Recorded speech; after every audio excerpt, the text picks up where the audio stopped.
Hello po Sir Neb. Ako nga pala si Joel. Sana po ay mapansin nyo ang kwento ko ng katatakutan. Dati ay projectionist ako sa isang lumang sinehan sa Cubao. Hindi tulad ng mga bagong sinehan sa mall na de-carpet, may aircon na malamig na ay mabango pa. Sa sinehan na pinasukan ko noon ay amoy alimuom. Madalas kaysa hindi ay malagkit ang sahig dahil sa mga lalaking nadadala sa eksena ng pelikula, kung alam nyo ang ibig kong sabihin. Tapos may mga lumang upuan na laging may lumalangit-ngit kapag inuupuan. Minsan pa ay may daga na mabilis na tumatakbo sa gilid-gilid. Mga tagasimot ng popcorn at chicharon. Ang routine ko noon tuwing closing time, pagkatapos ng last full show at umaalis na yung mga tao, paglilinisin ko na yung janitor. Tapos ako na yung magpapahinga ng projector. Real type pa yung gamit namin noon, hindi pa digital. Ilalagay ko sa case ang pelikula. Isusulat sa logbook ang oras at bababa na para isara ang booth. Napakasimple lang kung tutuusin. Pero isang gabi, may nangyari na hanggang ngayon ay hindi ko makalimutan. 12:00 pasado na. Kinakamada ko na ng maayos yung mga reel at wala nang katao-tao sa sinehan. Naririnig ko pa yung pagkaskas ng map ng janitor sa lobby. Tahimik na, pero may naramdaman akong kakaiba. Habang nagliligpit, may tunog na sumingit sa katahimikan. May mga yabag na mabigat at mabagal. Kasunod noon, parang may naupo sa may balcony. Tumunog kasi yung langit-ngit ng upuan. Hindi ko agad pinansin. Baka may pumasok lang na staff. Pero habang lumilipas ang mga sandali, ay hindi pa rin nawawala yung tunog ng paglangit-ngit. Para bang sinasadyang ugain yung upuan para lalo pang tumunog. Ang ginawa ko ay bumaba ako mula sa booth. Sumilip ako at nagtanong sa janitor kung may tao pa ba. Napatingin siya sa akin habang hawak yung map. "Na-check ko na sir, wala na," sabi niya. Tumango na lang ako, pero hindi ako mapakali. Naglakad ako pabalik at naisip kong akyatin ang balcony. Malamlam lang yung ilaw roon at ramdam mo agad yung lamig. Pero sa pagkakataong yun ay hindi karaniwang lamig lang ng aircon ang nararamdaman ko, kundi lamig na may halong kilabot. Hindi ko agad nakita yung lalaki na nakaupo sa ikatlong row dahil nakayuko siya at nakasombrero. Tapos hindi gumagalaw. Medyo nangunot yung noo ko nun kasi ano pa bang ginagawa nung mama roon? Halos may 1 oras na ang nakakaraan nung maglabasan yung mga tao. Naisip ko baka nakatulog siya, kaya nilapitan ko. "Sir," sabi ko habang papalapit. "Sarado na ho, last full show na kanina pa," sabi ko. Hindi siya sumagot o lumingon. Dahan-dahan akong lumapit habang sinisilip ko yung mukha niya. Kinabahan ako kasi baka inatake na pala sa puso. Nung halos nasa 1 metro na lang ang layo ko, bigla siyang lumingon sa akin. Kaya napahinto ako at napaatras. "Sir, labas na ho tayo." Natigilan ako at nanlaki ang mga mata ko dahil nung matitigan ko yung mukha niya ay nagtaasan yung mga balahibo ko sa batok. Walang mga mata yung lalaki. Madilim ang butas ng mga mata niya na para bang dinukot dahil may dugo pa siya sa pisngi. Para bang walang laman yung bungo niya. Bigla siyang ngumiti ng napakalawak. Pagkatapos ay tumayo. Tinaas ang mga kamay at akmang lalapit sa akin.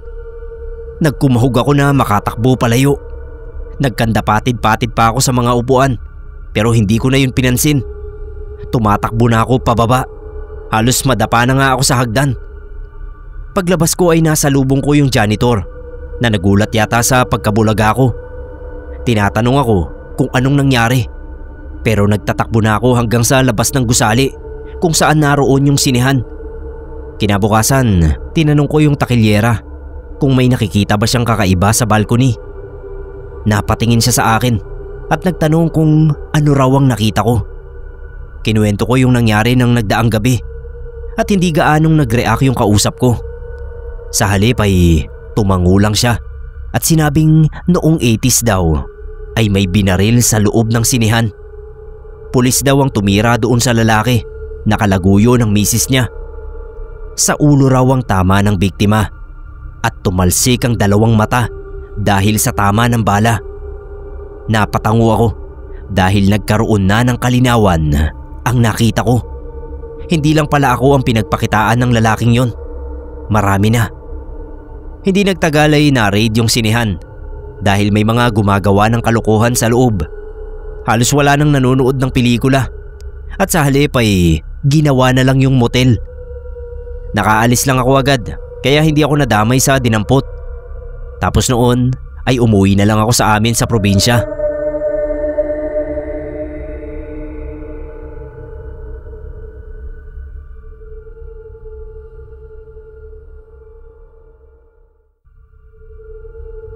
Magandang araw po sa lahat ng nakikinig.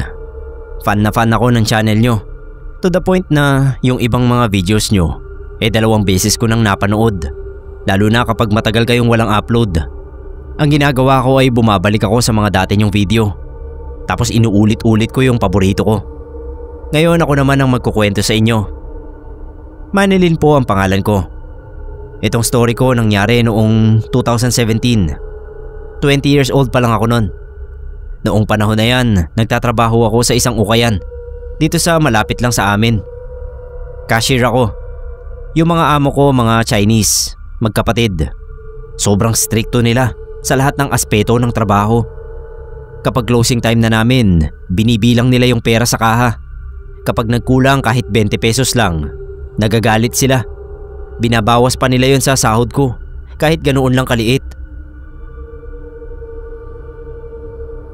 Sabi nila mama, ganun daw talaga ang mga Chinese pagdating sa negosyo. Sila lagi ang nagsasara ng shop. Ewan ko ba, mukhang wala silang tiwala sa mga empleyado nila kahit wala pa naman sa amin ang gumagawa ng krimen. Tamang hinala lagi. Tinitiis na lang namin kasi mataas naman sila magbigay ng sahod. Lagi rin na tama sa oras. Meron bang nagpaparamdam sa ukayan? Meron po. Marami.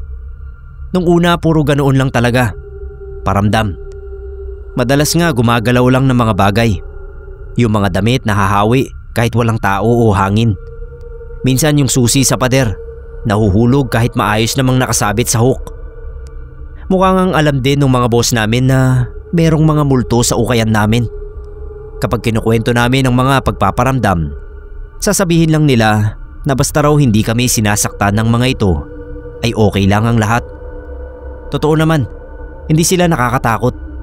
Para sa akin, dagdag excitement pa ngayon sa trabaho.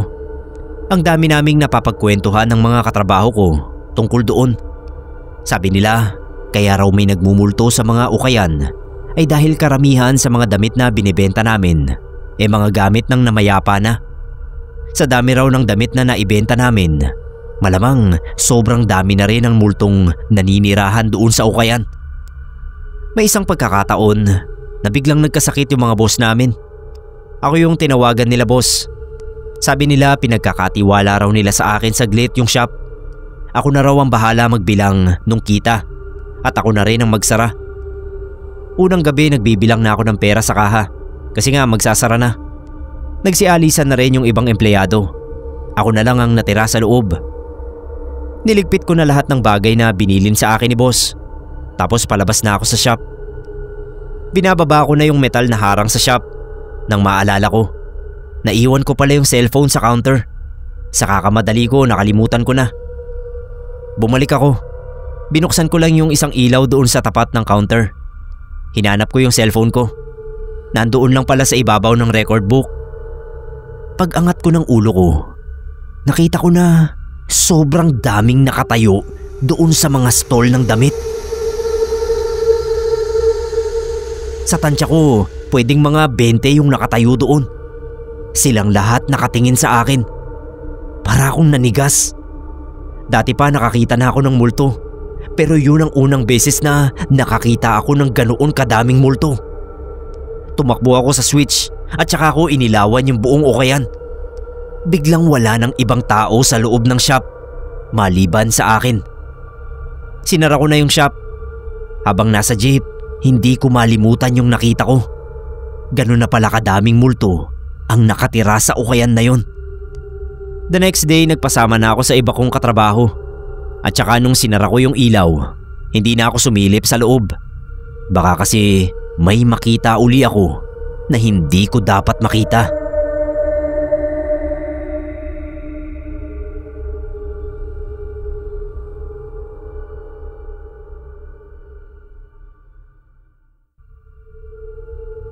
Tawagin niyo po akong Jake. Ang kwentong isishare ko sa inyo ay nangyari taong 1991. Noong ako ay nagtatrabaho bilang floor supervisor sa isang beer house sa Pasay.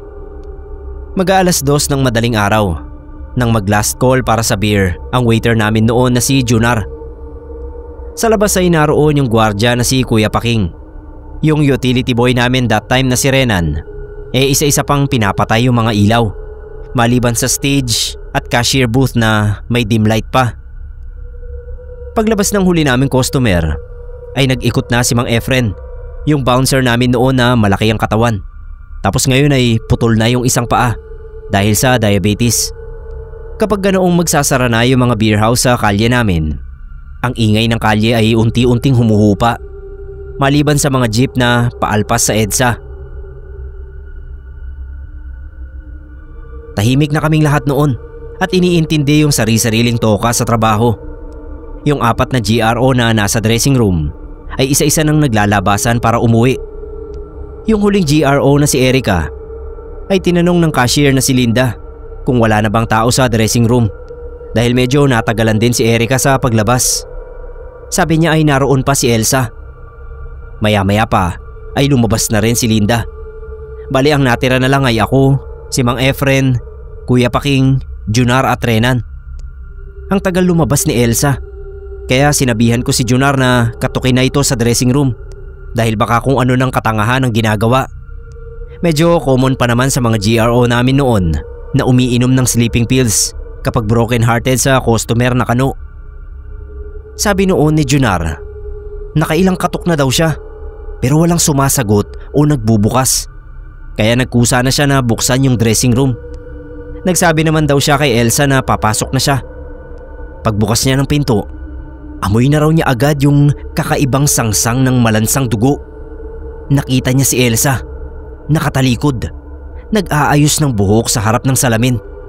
Pero kakaiba yung refleksyon niya dahil habang nagsusuklay daw ay nakangisi at unti-unting humahaba yung mga ngipin. Natakot na raw siya kaya tinawag niya si Mang Efren at Kuya Paking. Nasa may entrance na kami noon. Naalerto yung dalawa kasi halata sa boses ni Junar, nakabado siya. Pumunta agad yung dalawa sa dressing room tapos sumunod ako sa kanila. Sabi ni Junar, hindi raw kumikibo si Elsa. Sa halip, marahan itong humarap sa kanya at doon niya nakita na mapupula ang mga mata niya at hindi nito kamukha si Elsa. Nagsisigaw na siya at sabay na bumukas ang pinto at pumasok si Mang Efren at Kuya Paking. Doon biglang lumipad yung babae na parang ibon. Tumama siya sa kisame bago bumagsak sa sahig na parang hayop na naglalakad sa 4 na mga paa. Nung magkagulo na ay binuhay ko agad yung emergency fluorescent lamp na malapit sa pinto para luminaw ang paligid. Si Mang Efren ay tinabig palabas si Junar. Si Kuya Paking naman nakuha agad yung fire extinguisher para may ipantaboy kung sakali. Napasigaw na ako pagkakita roon sa babae. Tinanong ko kung si Elsa ba yun. Tapos sumigaw si Junar. Sabi niya hindi, iba raw ang mukha nun. Sigaw naman si Renan ng aswang. Nayanig kaming lahat dahil sa takot. Yung aswang dumamba kay Mang Efren pero naitulak niya ito nang hampasin niya ng upuan. Tinutukan ni Kuya Paking ng fire extinguisher at pinasiritan yung muka. Mukhang hindi nasaktan pero para siyang nabulag at mabilis na umatras. Nagkaingay. Halos nakapalibot na kaming lahat sa buong beer house at nasa gitna yung babaeng aswang. May mga sumilip na tambay mula sa labas pero tinaboy sila ni Mang Efren at binuksan ng mas maluwag yung pinto dahil parang masasuffocate kami sa amoy ng hangin sa loob. Parang may amoy ng malansa at nabubulok. Nagkandalundag palabas ng pinto yung aswang at nagkumahog na magsitabi yung mga tambay. Naiwan kaming hingal, pawis at nanginginig. Hindi namin malaman kung saan nanggaling yun at kung bakit talagang tumigil pa sa dressing room. Nag-alala kami kay Elsa dahil ang sabi ni Erica ay ito ang huling nasa dressing room. Hinanap namin si Elsa sa buong lugar pero wala siya roon. Ultimo gamit niya wala. Nag-file kami ng blatter sa pulis pero tinawanan lang kami nang sabihin naming inatake kami ng aswang.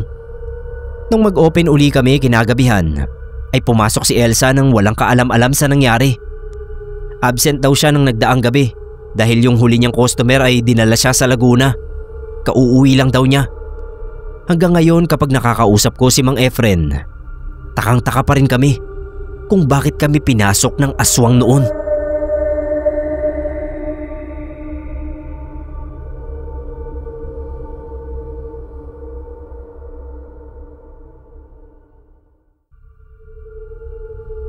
Raul po ang pangalan ko. Noong bago mag-pandemic, meron akong negosyo. Bale, pinautang ako ng sister ko na taga-Australia. Nagtayo ako ng computer shop malapit sa paaralan sa amin. Usong-uso noon yung mga computer shop. Hindi kasi tulad ngayon na lahat pwede nang malaro sa cellphone. Noon talaga sa computer ka maglalaro ng games. Yung mga customer ko noon, puro mga teenager na naglalaro ng Dota, Counter-Strike, League of Legends. Meron din mangilan-ngilan na babae. Tapos may isa akong customer na lalaki. Negosyante. Inaabot siya ng madaling araw sa shop. Kakachat ng mga babae sa internet. Nilalagay ko siya doon sa dulo ng shop kasi alam ko bumibili siya ng mga malalaswang litrato sa mga babaeng nakakachat niya. May mangilan-ngilan din akong nakakatakot na karanasan sa shop na yon. Si Alvin, taga kabilang barangay siya. Madalas siyang maglaro ng Dota sa shop. Isang beses pumasok si Alvin sa loob. Hindi nagsasalita. Nagbayad lang tapos umupo sa harap ng computer. 11:00 na ng gabi yun. Ang dalang nang naglalaro kasi maulan. Tapos may pasok pa kinabukasan. Natatandaan ko, maliban kay Alvin, may dalawa pang gumagamit ng computer. Lumipas ang 1 oras. Lumabas na yung dalawa. Pero si Alvin naglalaro pa rin. Kitang-kita ko sa server na merong naglalaro sa PC number 7. Nung silipin ko, wala na si Alvin dun. Bukas yung computer pero walang nakaupo. 3 days ang makalipas, nalaman ko na namatay na pala si Alvin. Kung ganun, sino pala yung nasa shop nung gabing yun? Etong last na naranasan ko ay nangyari bago lang maganap yung pandemic. 2019 ito. Late na ako noon nagsara, mga 2:00 na ng umaga. May mga dayo kasing player ng Dota. Nagpustahan. Sobrang tagal nung laban na umabot ng madaling araw. Gusto pa sanang umisa ng mga dayo, kaso sabi ko kailangan ko nang magsara. Chinek ko lahat ng mga saksakan bago lumabas. Nung sarado na yung shop, nagyosi muna ako sa tapat. Lagi ko namang ginagawa yon tuwing magsasara. Humithit ako ng isa kasi bawal sa bahay namin ang usok. Nakita ko merong naglalakad na bata sa kalsada. Kumunot yung noo ko nun. Anong ginagawa ng isang batang babae sa kalsada ng ganoong oras? Lumapit sa akin yung bata. Cute yung bata. Maputi, mahabang buhok. Kulay red at black yung suot niya na dress. Tinanong ko kung saan siya pupunta. Hindi sumagot. Nginitian lang ako. Doon ko napansin na may kakaiba sa batang yon. Yung mata niya walang itim. Yung kuko niya sa kamay, kulay pula. Pinagmasdan ko siyang mabuti habang naglalakad palayo. Doon ko nakita na yung paa niya ay hindi paa ng isang tao. Paa yun ng kambing. Sumakay agad ako sa motor ko at humarurot pa uwi. Habang nasa kama, hindi ako makatulog. Grabe yung takot ko. Kapag pumipikit ako, nakikita ko yung bata. Napanaginipan ko pa yon.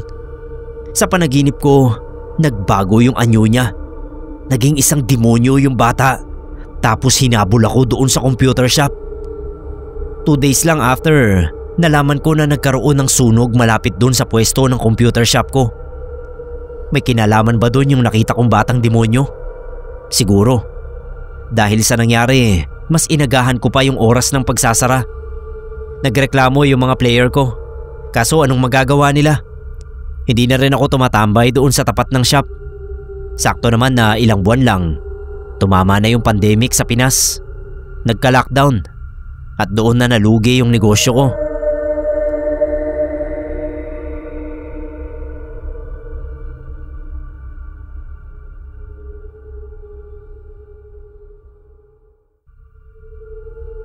Kwento ito ng panganay naming kapatid na si Kuya Sid. Nung malaman niya na nakikinig ako sa ganitong klase ng mga channel, sabi niya may nakakatakot na karanasan din daw siya. Nung marinig ko yung kwento ni Kuya, natuwa ako. Kasi sa wakas, meron na rin akong story na maipapasa dito. Ito po yung kwento ni Kuya. Coach ang kuya ko sa isang review center. Sila yung nagtuturo sa mga fresh graduate na gustong mag-take ng licensure exam. Usually provided na rin naman ng school ang review classes. Kaso basics lang ang tinatalakay sa mga ganoon. Sa review center kung saan nagtatrabaho si Kuya, lahat ng possible question inaaral talaga nila. Ang taas ng passing rate ng mga estudyante ni Kuya. Yung center nila nasa third floor ng isang commercial building. Matagal na nilang balak lumipat sa mas convenient na lugar. Kaso yung may-ari raw ng center nag-iipon pa ng budget. Madalas na gabihin si Kuya sa center. Meron kasi silang morning, afternoon at evening classes. Sobrang hectic ng schedule nila. Almost 10 PM lagi kung umuwi si Kuya. At sabi niya, maaga pa raw yun. Isang gabi si Kuya ang naiwan doon sa center. Siya raw yung last na klase na nandoon. Yung ibang mga coach tulad niya, nakauwi na. After ng klase, pinauwi na niya yung mga estudyante. Naiwan si Kuya sa loob. May tinatapos pa raw siyang paperworks nun. Nung time na yon, wala naman daw siyang nabalitaang nakakatakot na pangyayari sa room. So akala niya walang mangyayari. At saka may security guard naman sa baba ng building. So pakiramdam niya ay safe naman siya doon sa silid. Mga 11 PM, palabas na sana si Kuya para mag-lock ng classroom. Nang makarinig siya ng iyak. Yung iyak galing daw doon sa storage room ng silid. Dahan-dahan na naglakad si Kuya. Medyo kabado na siya. Pagbukas niya, meron daw na iwang babae na nandoon sa dulo ng storage. Hindi pa rin tumitigil sa pag-iyak. Iniwan nila ako. Paulit-ulit daw na sinasabi ng babae. Lumapit si Kuya. Tinanong niya kung anong pangalan nito at kung bakit hindi pa rin ito umuuwi. Walang ibang sagot yung babae, kundi yung sinasabi niya ng paulit-ulit. Iniwan nila ako. Nilagay ni Kuya yung kamay niya doon sa balikat ng babae. Sobrang lamig daw. Napaatras si Kuya kasi nagulat siya. Tumigil bigla sa pag-iyak yung babae. Inangat niya yung ulo niya at tumingin kay Kuya. May umaagos daw na dugo mula sa mata noong babae papunta sa baba niya. Yung ngipin daw ay sira-sira. Sumigaw raw na parang baliw si Kuya. Tumakbo siya palabas.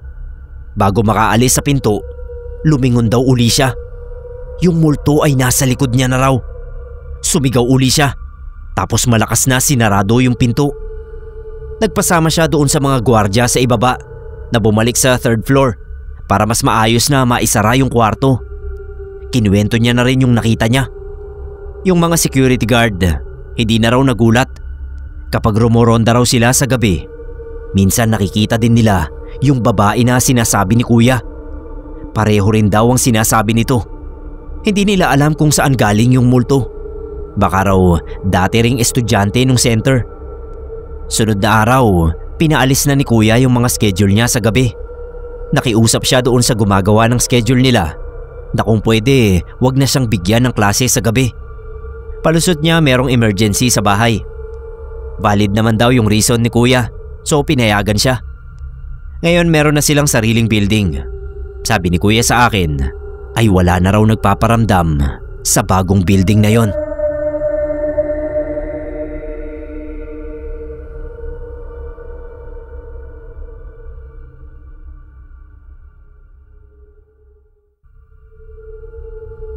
Hello po sa inyo. Pakitago na lang po ako sa pangalang Ada. Sa tuwing makakapakinig o makakapanood ako ng mga horror movies, palagi ko pa rin pong naaalala yung nangyari sa akin sa loob ng dati kong pinasukan na pabrika. Sa ngayon po ay matagal nang sarado yung pabrika na yon, kaya hindi ko na lang po babanggitin ang pangalan. Basta ang produkto po nun ay pang-export. Isa pa, kolorom lang ata ang pabrika na yon. At yun din ang dahilan kung bakit napasara. Hindi ko lang sigurado pero isa yon sa mga naging issue. Magdadalawang buwan pa lang ako noon sa pabrika nang maranasan ko yung nakakatakot na pangyayari. Pero bago yun ay may mga naririnig-rinig na akong kwento na sa pabrika daw na yon ay maraming multo.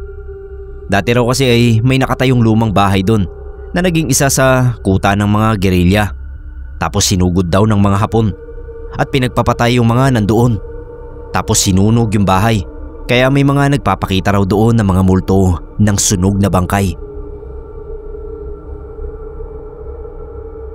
Sa dami naman po ng mga kwentong multo na may kaugnayan sa nakaraan natin, hindi ko alam noon kung maniniwala ako, kung alin ang totoo sa hindi. Pero marami rin kasi sa mga naging kasamahan ko ang may kanya-kanyang karanasan. Isa na nga sa kanila ang naging kaibigan ko noon na si Jane.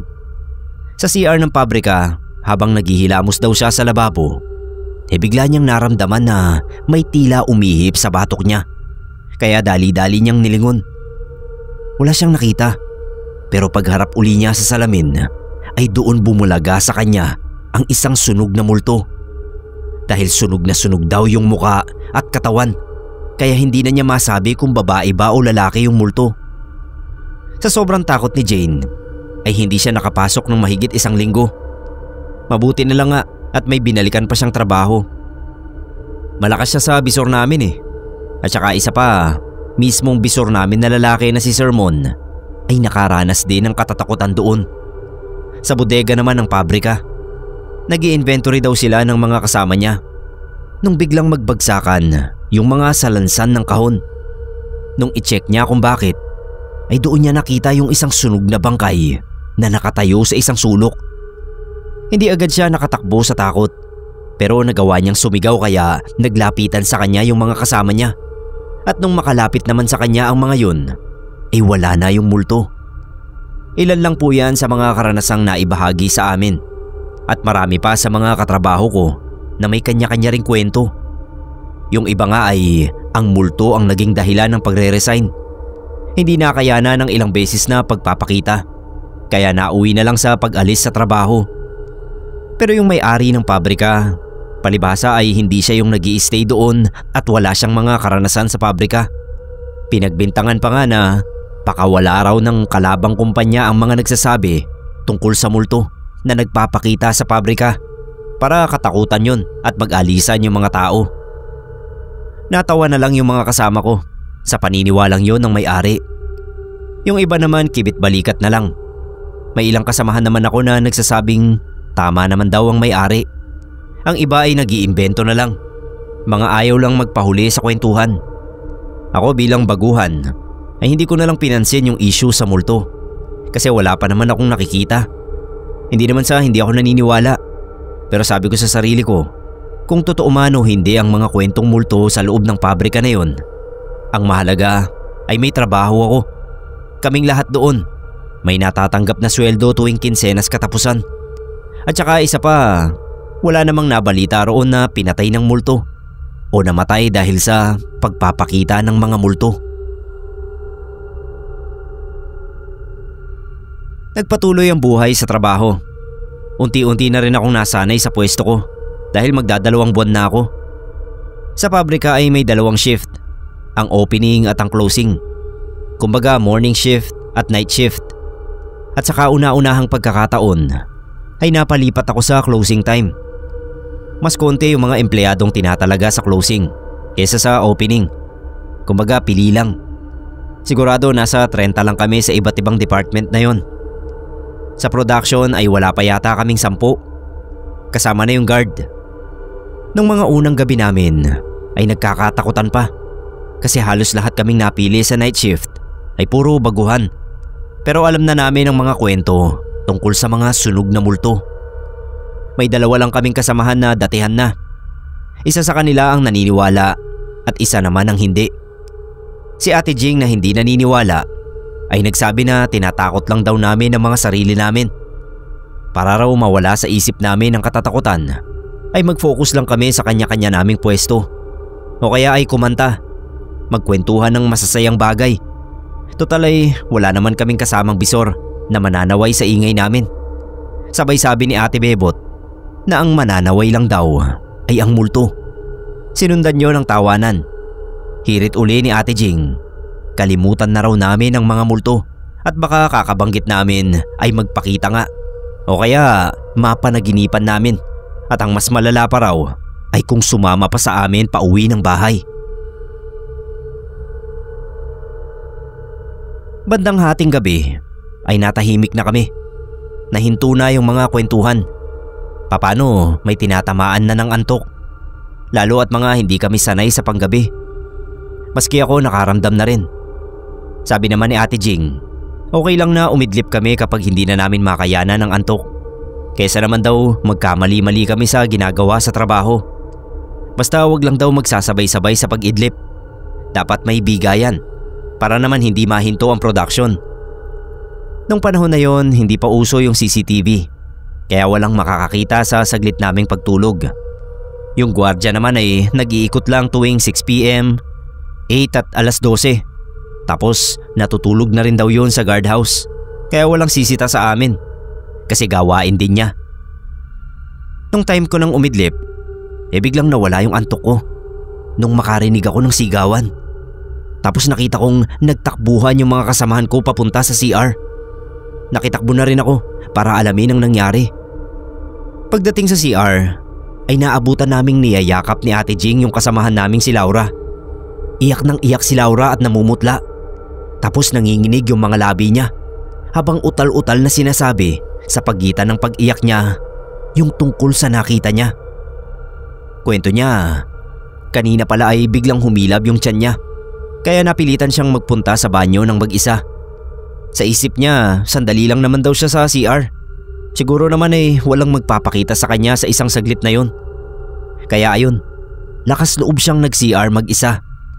Kahit yung bilin sa amin ni Ate Bebot, yun ngang isa sa 2 datihan na kapag magbabanyo, dapat may kasama para iwas sa pagpapakita ng multo. Tapos ayun na nga, nung nakaupo na raw si Laura sa bowl, bigla siyang nakaamoy ng parang nasusunog. Kinabahan na siya. Alam nga kasi niya yung kwento tungkol doon. Nag-antanda siya at sabi sana raw ay mali siya. Kaso sa halip na mawala ay lumakas pa raw yung amoy. Tapos biglang may pumatak na parang putik sa harapan niya. Doon na nagtayuan ang balahibo niya. Nang pagtingala niya ay makita niyang nakasampid sa kanang dingding ng banyo ang ulo ng isang sunog na bangkay.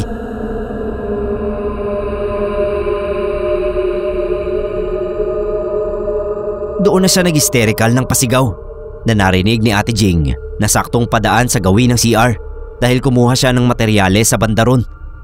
Kinalampag siya ni Ate Jing at doon na nga nagkagulo yung mga kasamahan ko dahil tuloy-tuloy pa rin ang pagsigaw niya kahit pilit na nila siyang pinapakalma. Hewan kung nakapaghugas pa ba siya o nakapagbuhos ng dumi niya sa sobrang takot. Pagbalik namin sa pwesto ay naging tahimik kaming lahat habang si Laura ay pinaupo na lang muna sa isang sulok at pinagpahinga. Nagpapakiramdaman kami. Walang gustong magsalita mula sa nangyari. Naisipan kong tanungin si Ate Bebot kung hindi pa ba napabendisyonan yung pabrika kahit marami ng kwentong kababalaghan doon. Sabi niya ang sabi raw ng may-ari ay napabendisyonan na pero hindi naman nila alam kung kailan nangyari yun. Tinanong ko rin si Ate Bebot kung lahat ba pwedeng pakitaan ng multo o yung mga may third eye lang.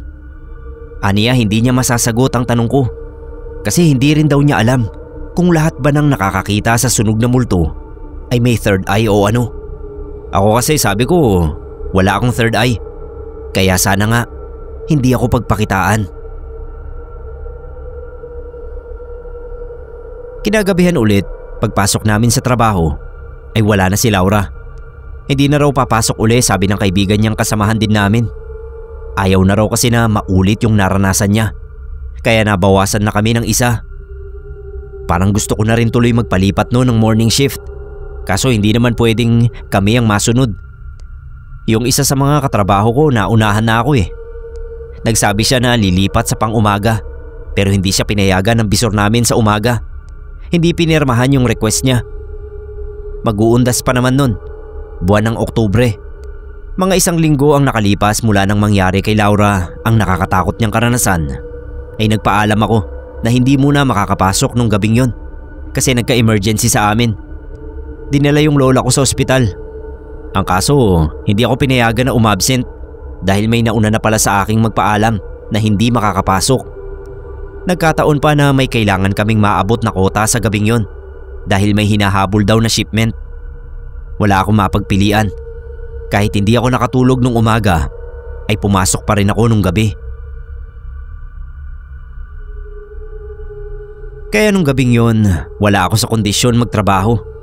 Siguro marami sa inyo ang nakaka-relate sa pakiramdam na walang tulog, pagod at maraming iniisip. Bukod kasi sa lola kong nasa ospital, ay natanggal pa sa trabaho yung papa ko. Kaya ako na lang sa pagkakataong yon ang maaasahan muna nila. Para bang ang bigat ng nakapasan na responsibilidad sa akin. Pero naisip ko hindi nga siguro ako dapat umabsent dahil mababawasan pa yung kita ko na kailangan namin sa panahon na yon. Dahil na rin sa dami ng iniisip ko. Kaya hindi pa ako tinablan ng antok kahit 12:00 na. Nung mga oras na yon, mga nakayuko na halos lahat ng mga kasamahan ko. Iilan na lang kaming kumikilo sa produksyon. 4 na lang yata kami nila Ate Bebot, Ate Jing at isa pa naming katrabaho. Awa ng Diyos ay wala nang nakaranas sa amin ng pagpapakita o pagpaparamdam man lang ng sunog na multo. At sa wakas din ay natapos ang night shift.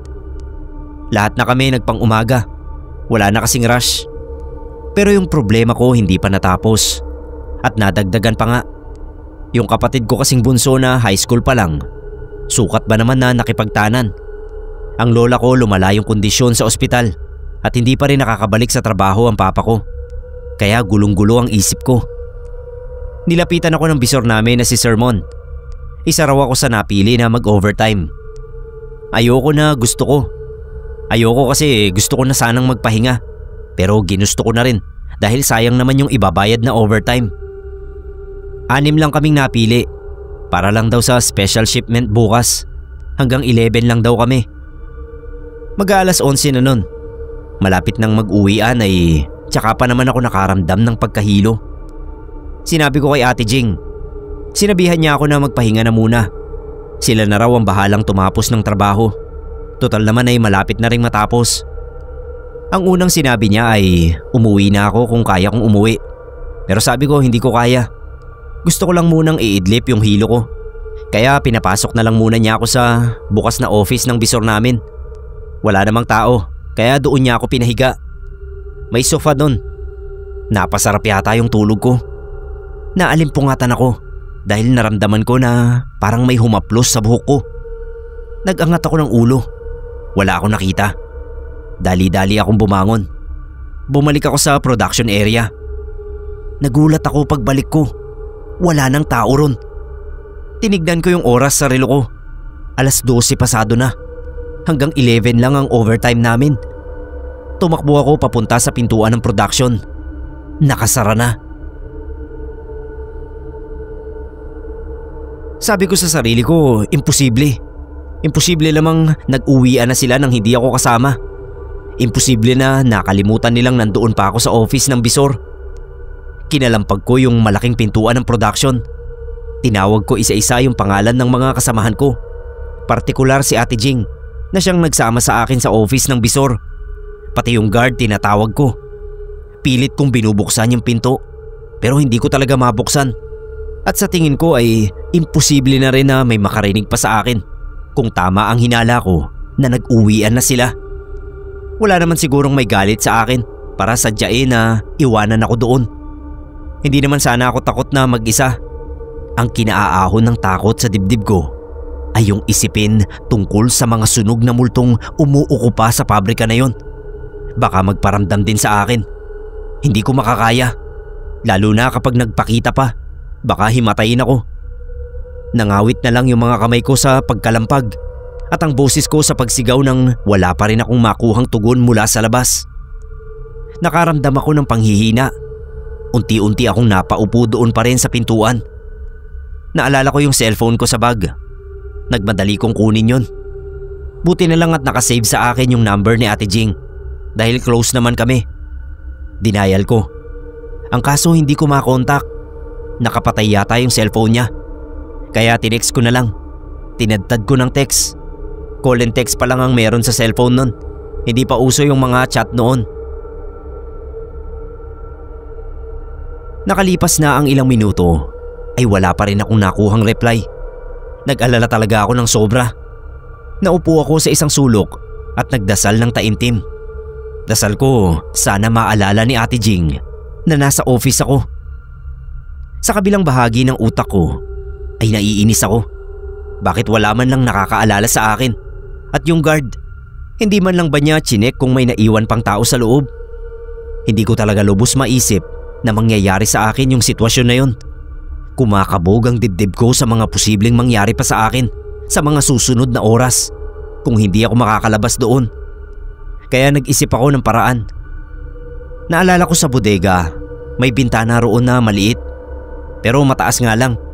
Hindi kayang abutin ng kahit matangkad na tao, maliban kung may tuntungan. Kung mapapagpatong-patong ko yung mga kahon doon na may lamang mga stock na produkto, baka sakaling maabot ko. Sa pagkakaalam ko, ang lalabasan ko roon ay kanal. Pero hindi na bale. Hindi naman umuulan. At kapag hindi umuulan ay natutuyo yung kanal doon. Natatambakan lang ng mga tuyot na dahon dahil sa mga punong nandoon sa paligid. Wala naman akong mapagpipilian eh. Kapag hindi ko nagawang makalabas doon, buong gabi akong aatakihin ng nerbiyos sa mga sunog na multong naninirahan sa pabrikang yon. Baka ikamatay ko pa, kaya sapalaran ang ginawa ko. Kabadong-kabado akong nagtungo sa bodega. Binuksan ko lahat ng ilaw. Naisip ko kasi kung bukas lahat ng ilaw, mas mababa ang tsansa na magpakita yung mga multo. At saka kailangan ko rin talaga ng liwanag para sa gagawin kong pagpapatong-patong ng mga kahon. Bahala na kung meron akong masirang produkto kapag inapakan ko na. Pakakaltas ko na lang sa sahod ko kahit na gipit ako sa pera. Hindi na ako nagdahan-dahan. Nagmadali talaga ako sa kilos ko na para bang mauubusan ako ng oras. Inisip ko pa nga na may bombang sasabog doon para lalo pang bumilis ang kilos ko. Inumpisahan ko ng hilahin yung mga kahon papunta sa bintana. Hindi ako sigurado kung magkakasya ako. Bahala na. Kailangan ko pa ring subukan. Nung maiayos ko na yung mga kahon at handa na akong tuntungan ng mga yon, ay tsaka naman nagkisap-kisap yung mga ilaw. As in lahat ng ilaw na binuksan ko. Kaya sinong hindi matatakot, di ba? Doon ko napatunayan na totoo pala yung mga napapanood natin sa mga horror movies na kapag may multo sa paligid ay namamatay-matay ang ilaw. Parang kuryenteng gumapang sa katawan ko yung nerbiyos. Ibang klaseng takot ang naramdaman ko pero hindi ako nagpadala sa sobrang kaba. Tinuloy ko yung pagsampa sa mga kahong pinatas ko. Kulang pa rin kaya nagdagdag pa ako ng isa pang kahon. Nagunahan yung mga paa ko sa pagsampa. Pero nung nakasampa na ako, bigla ko na lang naramdaman yung mainit na kamay na humawak sa mga paa ko. As in mainit na parang nagbabaga. Parang nadarang sa apoy kaya napapadyak ako. Pagtingin ko sa humawak ay nakita ko sa kauna-unahang pagkakataon ang nakita ng mga kasamahan kong sunog na multo. Hindi na ako nakagalaw. Hindi ko na nagawang pumadyak. Tumili na lang ako ng tumili sa sobrang takot. Tulad ng inaasahan ko, alam ko na hindi ko makakayanan ng takot na makakita ng multo. Kaya nanlabo ang paningin ko hanggang sa tuluyan akong bumagsak mula sa pinatas kong kahon. Nung magbulat uli ako ng mata, ang buong akala ko ay panaginip lang. O kaya nasa bahay na ako o nasa ospital. Pero hindi. Kung saan natapos ang senaryo ko kanina ay doon pa rin ako nagising. nakabulagta ako sa malamig na simento ng bodega. May kahon pang nakadagan sa akin. Mabigat kaya nahirapan akong alisin. Nung maalis ko ay tinignan ko ang oras. Mag-aalauna pa lang. Ibig sabihin hindi pa katagalan mula nang mawalan ako ng malay. Pinakiramdaman ko ang paligid. Nilibot ko yung mata ko at saka ako unti-unting tumayo. Bukas pa rin yung mga ilaw. Hindi na ako kumikisap-kisap pero hindi ako nakampante. Lalo at nakakita na ako ng multo. Alam kong nasa paligid lang sila. Baka nakamasid sa akin. Ang pinagpapasalamat ko na lang ay wala silang ginawa sa akin sa mga minutong wala akong kamalayan. Medyo lumakas ang loob ko sa isipin na wala naman yata silang kayang gawin kundi ang manakot. Masakit pa yung katawan ko mula sa pagkabagsak. Pero kahit pa ika-ika ay pinilit kong makahakbang palabas ng bodega.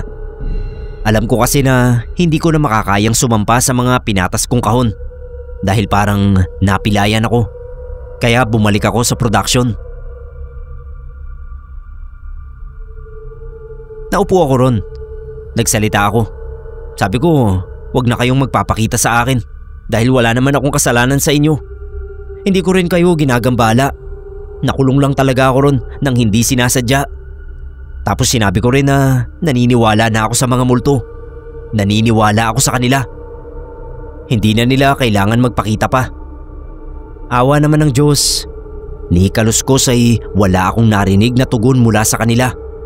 Pero nakarinig ako na parang may paparating. May papalapit sa pintuan ng production.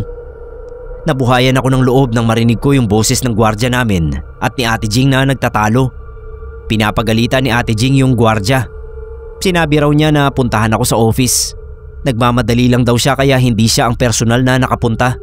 Ang narinig ko naman na sinagot ng guard habang binubuksan yung pintuan. Bigla raw kasing tumawag yung asawa niya. May importanteng sinabi kaya nawala sa isip niya yung sinabi sa kanya ni Ate Jing. Nakita lang daw ni Ate Jing sa phone niya yung mga text ko nung ma-charge na yung cellphone niya. Nalobat pala siya nung pauwi kaya hindi ko makontak. Nung mabuksan yung pinto ay yumakap agad ako kay Ate Jing. Humagulgol ako ng iyak habang kinukwento sa kanya yung mga naranasan ko. Hindi sila makapaniwala ng guard. Natakot din sila kaya nagpalinga-linga sila habang nagkukwento ako. Panay hingi ng sorry sa akin ni Ate Jing. Ako naman panay pasalamat ko dahil binalikan nila ako. Tinawagan daw talaga niya yung guard dahil nag-alala nga siya sa akin. Bago kami umalis doon ay inayos muna namin yung mga kahon na bumagsak. Mabuti na lang daw at hindi masyadong napinsala yung katawan ko. Pero kailangan ko pa rin daw magpatingin sa doktor. Nung mailagay na namin sa ayos ang lahat ay lumabas na kami ng pabrika. Nasa labas din pala yung asawa ni Ate Jing. May dala silang sasakyan. Lumang owner type jeep ang sasakyan nila at yung guard naman ay nakamotor. Hinatid nila ako sa bahay. Tinulungan ako ni Ate Jing na magpaliwanag sa mga magulang ko kung anong nangyari sa akin. Matapos yon, ayaw na sana akong pabalikin nila mama at papa sa pabrikang yon. Pero sabi ko hindi pwede kasi kailangan namin ng pera. Hindi na lang ako magpapalagay sa closing time. Kapag hindi pinagbigyan ng request ko, ay tsaka na lang ako maghahanap ng malilipatang trabaho. Pinagbigyan naman ako pero nakiusap si Sir Mon na wag nang ipagkalat ang naranasan ko dahil lalo lang daw magiging katatakutan ng pabrika. Hanggang sa umalis ako sa trabaho ko, hindi nawala yung mga kwento ng pagpaparamdam sa pabrikang yon. Kuripot kasi talaga yung may-ari. Pakiramdam ko hindi talaga siya nagpabendisyon dun. Siguro yun din ang dahilan kaya nagkandamalas-malas ang pabrika niya.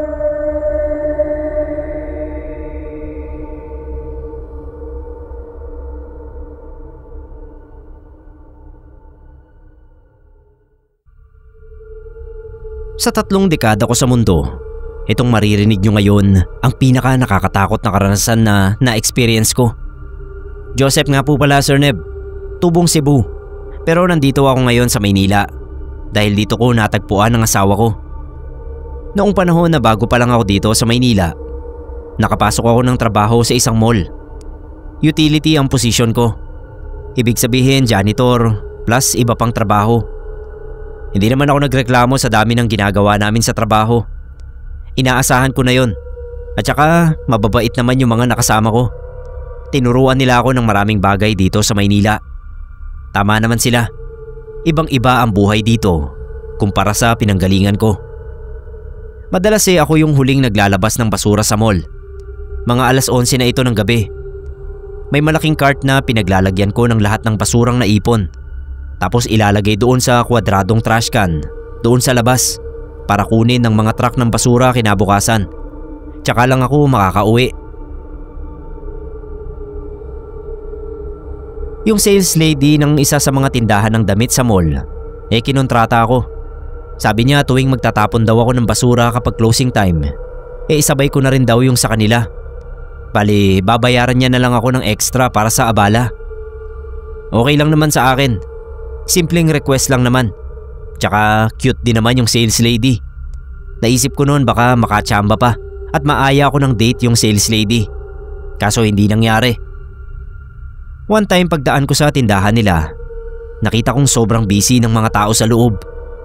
Yung manager ng store, halatang pinapagalitan yung mga empleyado niya. Lumapit sa akin yung sales lady. Nakiusap. Kung pwede raw ay ako na ang kumuha ng basura doon sa loob. Nasa unang pinto raw. Pumayag naman ako. Pagpasok ko, merong 3 pinto. Dumiretso ako doon sa una. Pagbukas ko, nagulat ako. Kasi ang daming manikin. Bagong-bago pa. Mukhang kakarating lang ng mga manikin na yon sa shop at hindi pa nila alam kung saan ilalagay. Nakita ko yung basura doon sa dulo. Ang konti lang. Kinuha ko yun. At nung palabas na ako, nakarinig ako ng sit-sit. Nagsitaasan yung balahibo ko. Paglingon ko, nakaharap sa akin yung isang manikin. Hindi ko matandaan kung ganoon na nga yung pwesto niya pagpasok ko. Sit-sit uli galing sa likod. Paglingon ko, nakaharap na rin sa akin yung manikin na nandoon. Okay, alam ko at natatandaan ko na nakaharap sa ibang direksyon yung manikin na yon. Sumagi sa utak ko na baka merong empleyado na nantitrip sa akin. Sino ka? Magpakita ka! Sabi ko, sabay libot ng tingin sa buong silid. Wala akong nakita. Puro manikin lang na nakatayo. Naglakad na ako. Narinig ko ulit yung sit-sit. Pero hindi ko na nilingon. Sa isip-isip ko, bahala ka dyan. Hindi ako magpapatakot sa'yo kung yan lang ang gusto mo. Pero bago ako makalabas, lumingon muna ako. Hindi ko nga alam kung ano bang pumasok sa utak ko at bakit ko ginawa yon. Sir Neb, lahat ng manikin sa loob nakaharap sa akin. Yung nasa pinakaunahan, nakangiti pa. Sa tindi ng takot ko, tumakbo ako palabas. Bit-bit yung basura na kinuha ko.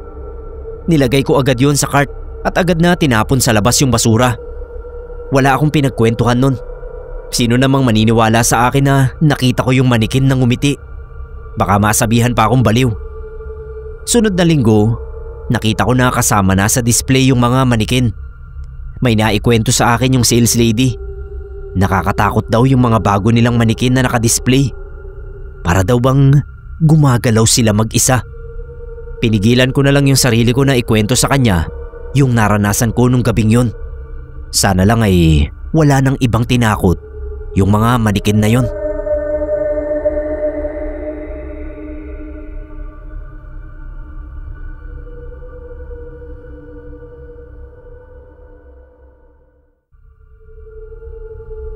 Marcos po ang pangalan ko. Fan ako ng channel nyo dati pa. Natatandaan ko nakapagpasa na rin ako dito ng kwento. Kaso limot ko na kung saang compilation ba yun na isama. Meron na naman po akong ibabahagi sa inyo na alam kong magugustuhan ng lahat ng nakikinig sa atin.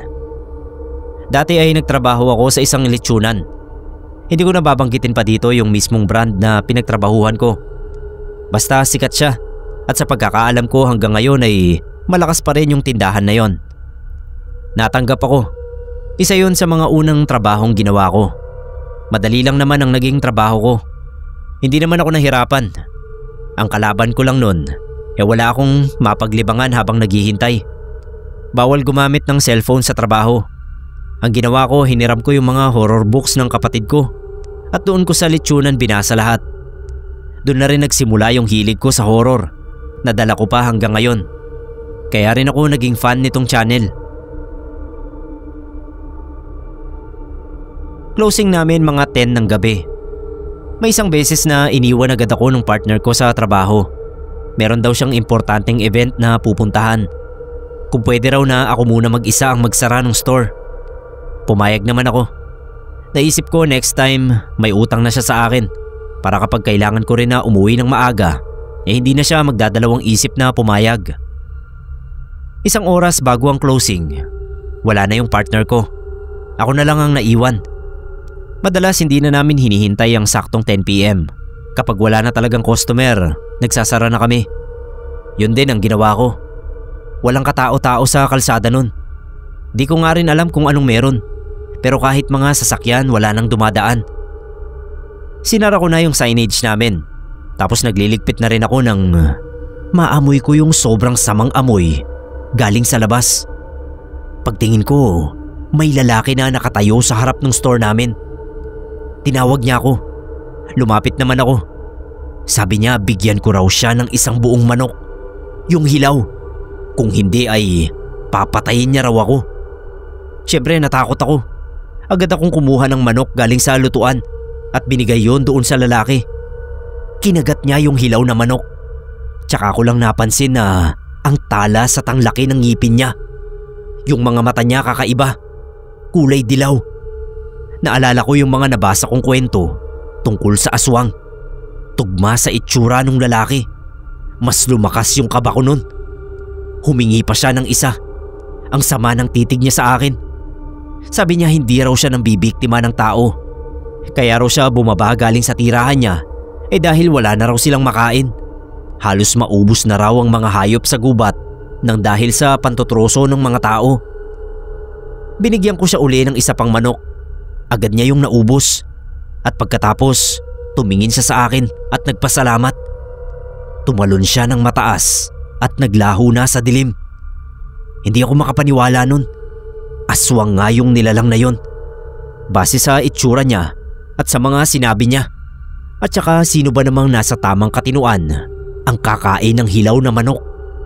Pero malungkot din na isipin na gano'n na pala ang nangyayari sa kanila sa gubat. Nabasa ko rin sa libro na merong mga aswang na hindi kumakain ng tao. Sila yung klase na pinili na lang na manirahan sa bundok at kainin yung mga hayop na nandoon. Kaso kung totoo nga na nauubos na ang mga hayop doon, wala silang mapagpipilian kundi ang bumaba dito at mag-survive. Ewan ko ba, dahil sa nangyari nabago ang pananaw ko tungkol sa mga aswang. Siguro marami pa rin sa kanila ang mamamatay tao. Pero tandaan din natin na meron pa ring mangilan-ngilan na mabait at umiiwas na makapanakit ng ibang tao.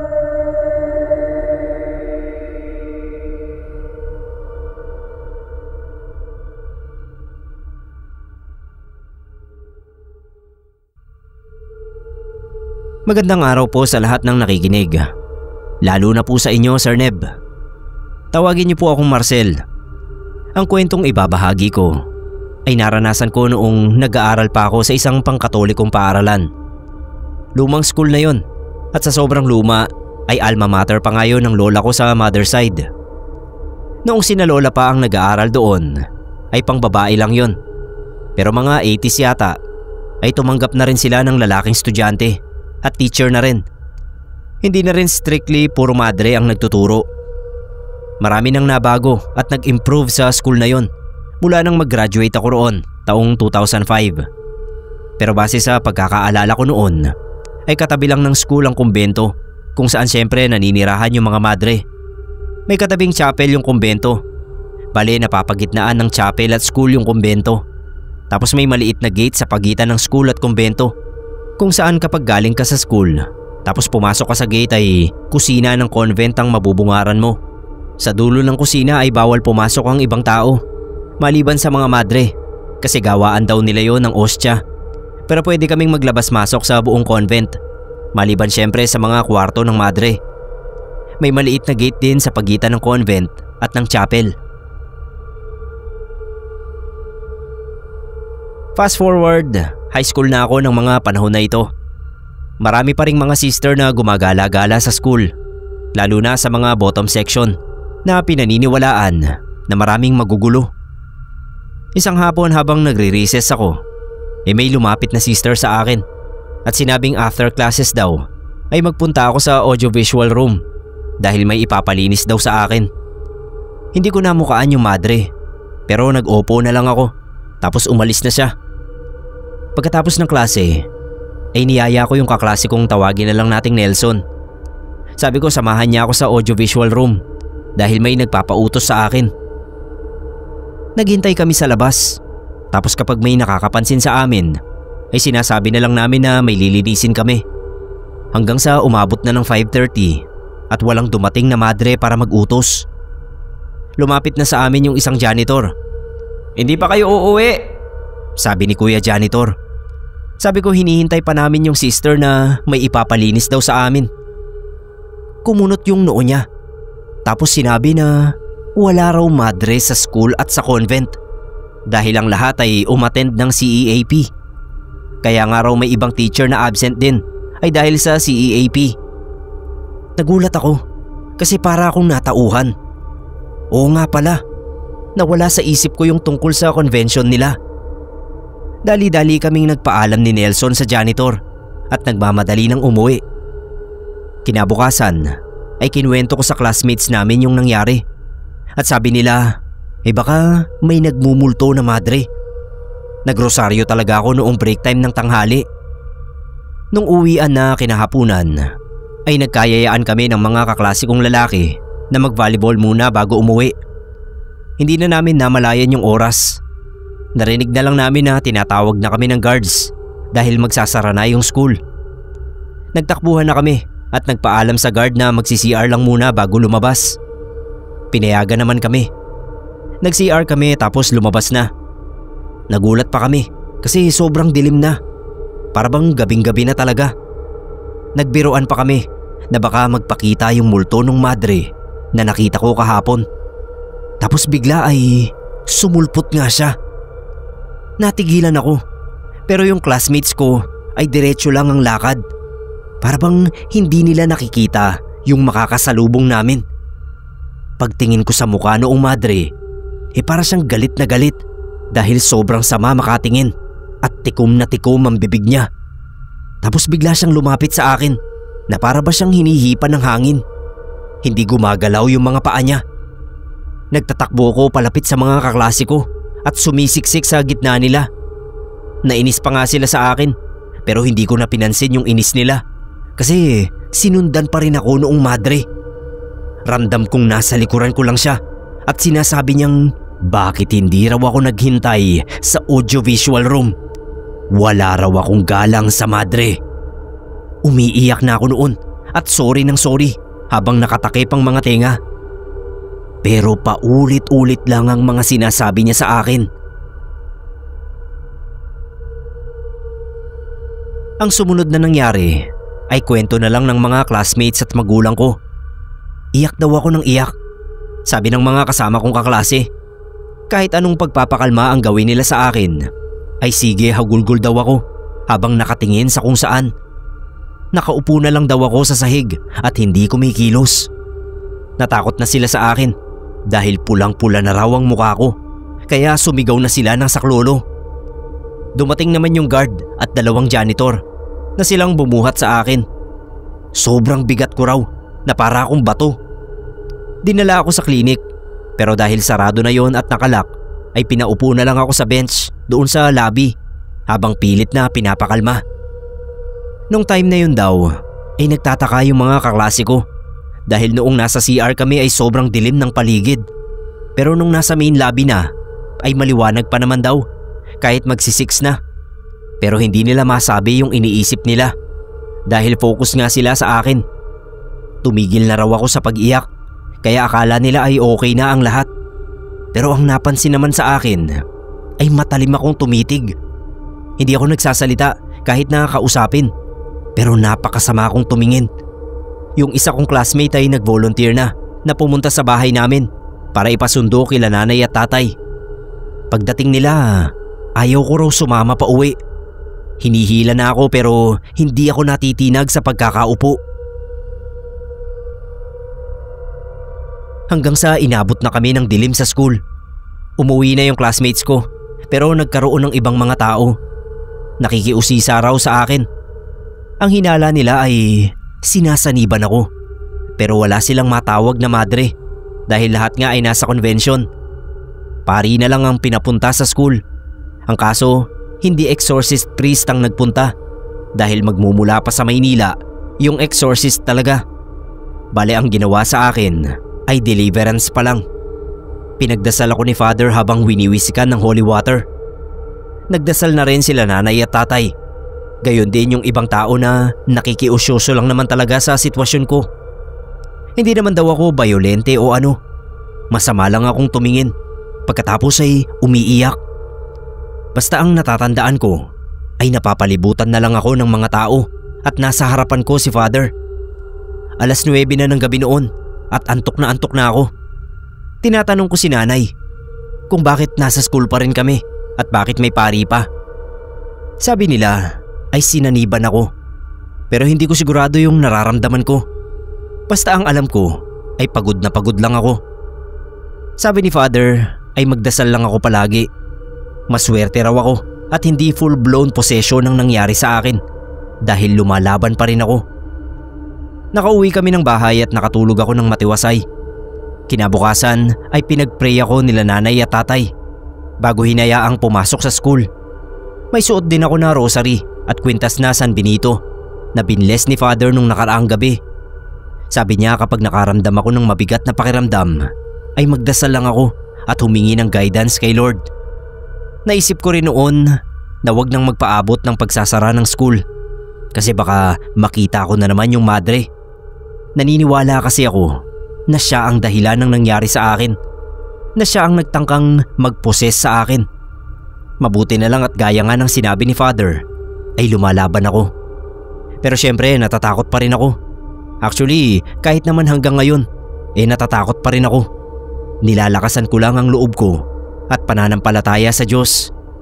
Nung matapos ang CEAP at makabalik sa kumbento ang mga legit na madre, ay nagpamisa sila dahil sa nangyari sa akin. Pinaklens din nila yung buong school, pati yung convent at chapel. Wala silang masabing posibleng dahilan o pinagmulan ng nagmumultong madre. Pero bilang matagal na ngang mga madre ang nagpapalakad sa eskwelahan namin, ay hindi na rin naman daw sila nagtataka kung may nagmumulto na madre. Ang kinagulat lang nila ay yung pagsanib nito sa estudyante. Nakagraduate naman ako ng matiwasay nang hindi ko na muli pang nakikita yung madreng multo. Pero aminado akong may mga pagkakataon na nakadarama ako ng mabigat na presensya sa paligid pagkatapos ng tangkang possession sa akin. Nagdarasal na lang ako kapag ganoon at magpasa hanggang ngayon ay nadala ko yung sensitibong pakiramdam na yun. Hindi man ako nakakakita ng mga multo o iba pang nilalang, nararamdaman ko naman kapag nasa malapit sila. Para bang may nabuksan sa akin pagkatapos ng karanasan kong yon.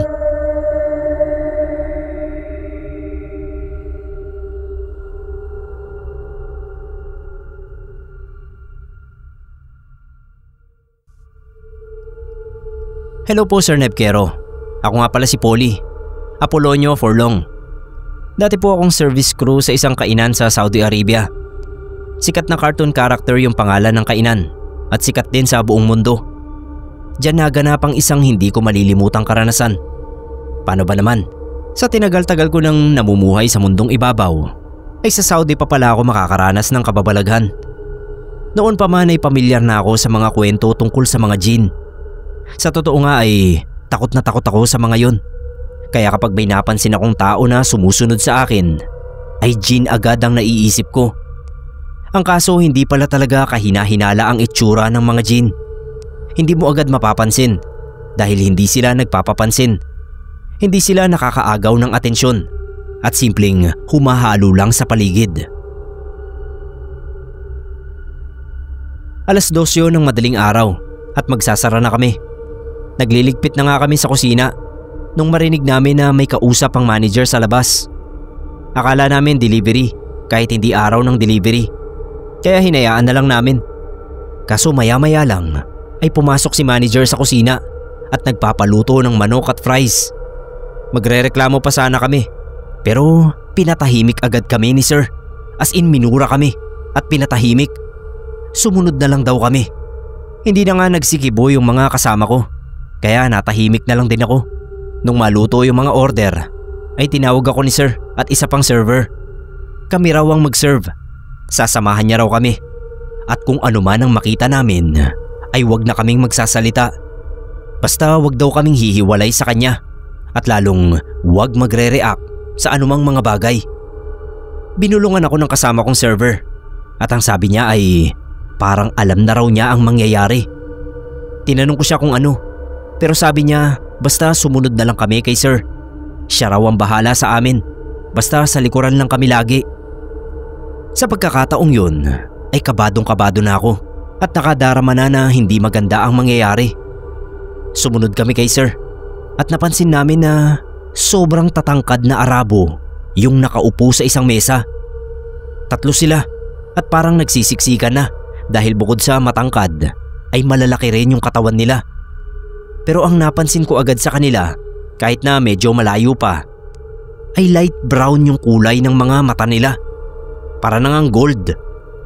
Nung makalapit kami ay doon ko naamoy yung napakalakas nilang body odor. Grabe talaga yung anghit. Nakapagtataka lang kasi since nasa city kami ay hindi naman na mababaho yung mga Arabo doon. Lalo pa at mukha namang mga profesional yung 3. Kaso noong napatingin uli ako sa mukha nila ay doon ko nakita na kakaiba pala talaga yung mga mata nila. Yung bilog na itim ay pahaba yung sa kanila. Tapos dilaw talaga yung puti ng mga mata nila. Nagbabaka agad ako ng muka nung mapalingon sa akin yung isa sa kanila. Kaso sa mga paa naman nila ako napatingin at parang matutumba ako sa sobrang takot. Paano ba naman? Baliktad yung mga paa nila. Nakaturo sa likod yung mga daliri. Nakasandals lang sila kaya kitang kita. Hindi ko nagawang ihain yung laman ng tray ko. Si sir lang ang kumuha ng mga yon at nag-ayos sa mesa. Pati kasi yung kasama kong server ay nakayuko lang din. Nung maiayos ang pagkain ay kinausap pa sila ni sir at tinanong kung may kailangan pa. Nung magpasalamat yung 3 lalaki ay nagpasalamat na rin si sir at tumalikod na.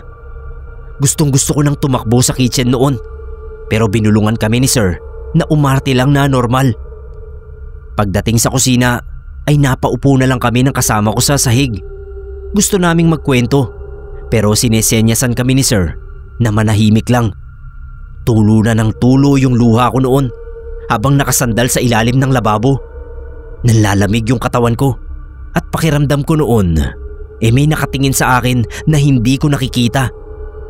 Halos kalahating oras din kaming naghintay bago namin narinig na may nagpasalamat at nagpaalam. Lumabas si sir at parang hinatid yata sa labas yung mga lalaki. Pagbalik ni sir ay tsaka lang kami malayang nakapagkwentuhan sa nangyari. Sinabi ni sir na gin nga ang huli naming customer kaya hindi niya natanggihan. Baka raw kasi may masamang mangyari pa sa amin kapag umangal kami.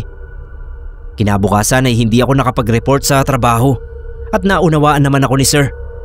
Nalaman ko na yung kasama kong server ay nag-resign na sa sobrang takot. Pasalamat na lang ako at first and last encounter ko na yon sa mga gin.